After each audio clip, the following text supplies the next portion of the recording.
Hello, fellow crafters and paper artisans. It is Chandra with Stockton Stuff, and I am here doing a video response for the Craft Vault 2021 collab with PoetSpice and so many other gifted crafters and paper artisans here on YouTube.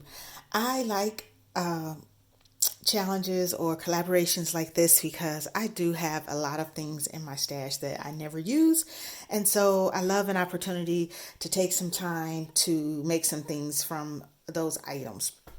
So I used a bunch of stuff, but my biggest thing that I had not used that I wanted to were these two pieces. So I have used this once and just playing around when I did Pasteloween, but it's the Stampin' Up! Baker's box.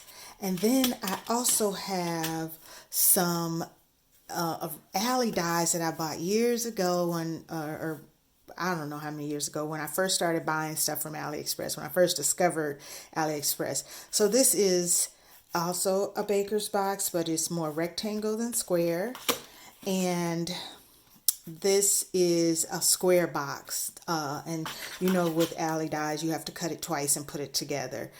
This one you have to cut upside down to get it to go together. And then I use some of the elements from my Big Shot Stampin' Up! Die. I used the windows that were in here. And then I had this beautiful 110-pound Park Lane Rose collection of papers that I got at Joann's a while ago, and I have barely used any of it. It is 50 sheets of 110-pound printed cardstock, and like I said, I have that still looks like a lot, a very close to a number of 50. So as far as dies go, I use the Sizzix die, which I had not really played with a lot. I'm not sure how long I've had it, but I'm sure it's been more than 6 months. Bow Bunny jewels, which you can see I haven't used very many, and I only used one today. People gift me these Dollar Tree, this Dollar Tree bling, and so I did use some of that.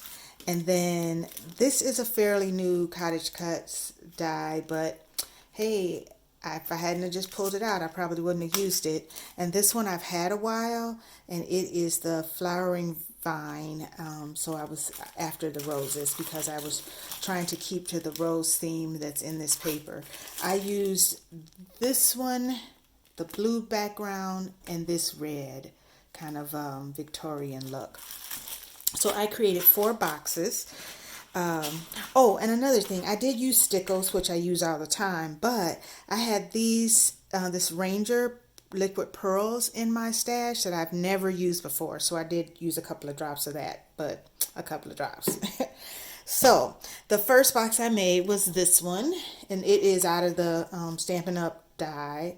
And I cut the flower, I stamped and cut the flowers with the Sizzix die, and there's stickles there, and then there's pink ones, and then red drops, and then there's my pearls there. And I just the baker's die. No, these little tags came from a die that I hauled from Tuesday Morning back in November, and I just love that little size. So I just used some scraps to just create that, and this is a little Spellbinders clip and then some ribbon, and that's the first one. And then I used the AliExpress baker's box, which is more rectangle, and I did acetate, but I decided I didn't want to do a shaker, so I used the rose die from the Sizzix, and I like the way that comes out. And then I had, this is an alley bow as well, and then I put some of that Bow Bunny bling there, and so that's that one. I did again acetate, but no shaker. And then I made 2 of these, but I made them different. So this one is using the Victorian Corners cottage cuts, and then I just did a row of the bling in the darker red because I wanted to try to pull out some of that dark red. And this is Michael's foil. And then this one, I used the Cottage Cuts Flowering Vine Rose, and then I cut this circle. It was the circle that's part of this baker's box, and it cuts like with that little ridgy edge, which I like that. And then I just did bling around it. So I didn't want to do too much, but I just wanted to embellish them a little bit. So those are the 4 boxes that I made using paper that I had not used, that I had bought, and some dies as well. So again, this is the Craft Vault 2021 collab with PoetSpice. And check out her collaborators. I believe that they're doing the 3rd Friday of the month. So my video response is today on Saturday. Thanks for watching.